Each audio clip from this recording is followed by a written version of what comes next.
இன்னைக்கு எங்க வீட்ல நொங்கு பாயாசம் பண்ணியிருக்கேங்க. டேஸ்ட் சூப்பரா வந்திருக்குது.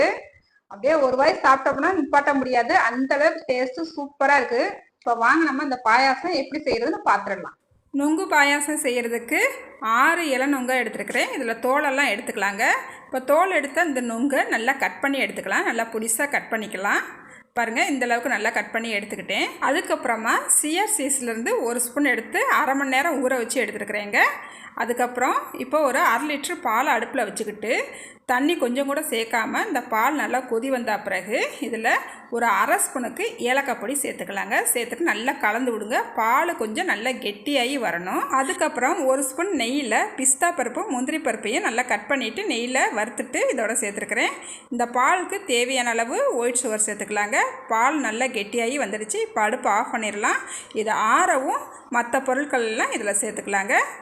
பாருங்கள், இப்போ பால் நம்மளுக்கு நல்லா ஆறி வந்துடுச்சு. இப்போ நம்ம நொங்கையும் சியா சீட்ஸையும் உள்ளே சேர்த்துக்கலாம். சேர்த்துட்டு நல்லா கலந்து விட்டுட்டு ஒரு 2 மணி நேரத்துக்கு ஃப்ரிட்ஜில் வச்சுட்டு எடுத்து சாப்பிட்டா சூப்பராக இருக்குங்க. நீங்களும் இதே போல செஞ்சு பாருங்க. பாய்.